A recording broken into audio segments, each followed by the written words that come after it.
Serikali imesema imeendelea kutatua changamoto ya usafiri wa kivuko baada ya kukamilisha ukarabati wa kivuko cha MV Kazi, ikiwa ni pamoja na kubadilisha injini na mifumo ya umeme ya kivuko hicho.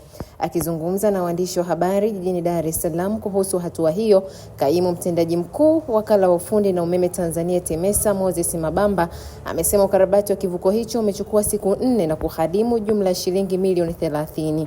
Amesema kazi hiyo imelenga kuhakikisha usalama na ufanisi wa huduma kwa wananchi wanaotegemea kivuko hicho. Kama tunavyofahamu, siku za nyuma kuanzia tarehe 5 wenzetu wa TEMESA na wa TASAC pamoja na idara ya hali ya hewa walitangazia kuwepo na pepo kubwa ambazo zilikuwa zinavuma katika bahari yetu ya Hindi.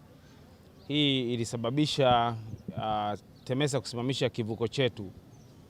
Baada ya kusimamisha kivuko hiki, tulilazimika pia kufanya matengenezo ya kivuko hiki cha MV Kazi, ambapo tumebadilisha injini. Tumebadilisha injini, tumeweka injini mpya 2 zikisaidiana na 2 zilizokuwepo. Tumebadilisha mifumo ya umeme, tumebadilisha mifumo mingine ya uendeshaji wa chombo hiki. Na ni matarajio yetu kwamba tunatambua kwamba serikali imefanya kazi kubwa sana na kuna enrollment kubwa ya wanafunzi ambao wataanza shule kesho.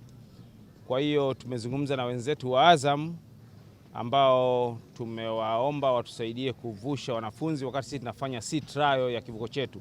Kwa mujibu wa taratibu za uendeshaji wa vivuko, baada ya kufanya matengenezo wanatakiwa ufanye majaribio ya baharini. Kwa hiyo tutafanya majaribio yetu kesho asubuhi, na mchana muda wa saa 8 kivuko chetu cha MV Kazi kitakuwa kimerejea kwa ajili ya kutoa huduma kwa wananchi. Gharama zake ni shilingi milioni za Kitanzania 30.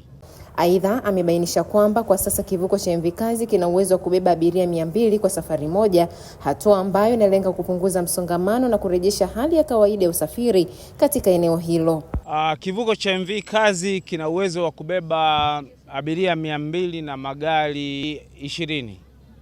Kwa upande wao, baadhi ya wananchi wanaotumia kivuko hicho wamesema kurejea kwa huduma ya MV Kazi ni faraja, kwani hatua hiyo itarahisisha shughuli zao za kila siku, ikiwemo kwenda kazini, shuleni na kwenye shughuli za kibiashara, huku wakiitaka serikali kuendelea kuboresha huduma za vivuko ili kuepuka adha zinazojirudia. Kwa kweli, kwa majina naitwa Juliana Didas, ni mkazi wa Kigamboni.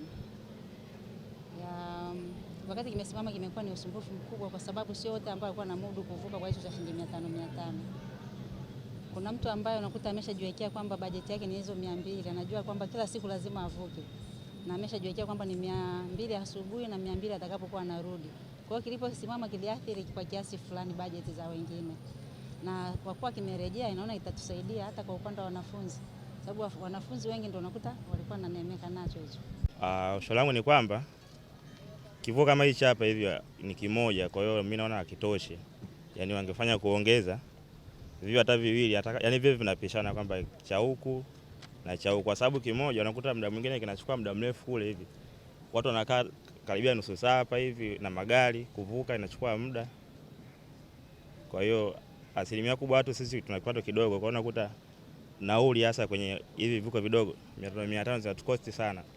Aidha, serikali imeweka mpango wa muda mrefu wa kuboresha huduma ya usafiri wa majini kwa kuendelea na ukarabati wa kivuko cha MV Magogoni ambacho kinatarajiwa kuanza kutoa huduma mwezi Aprili. Kivuko hicho kikikamilika kitakuwa na uwezo wa kubeba abiria 2000 na magari 60 kwa safari, hatua inayotajwa kuonesha dhamira ya serikali katika kuboresha miundombinu ya usafiri wa majini na kuhakikisha wananchi wanapata huduma salama, ya uhakika na endelevu.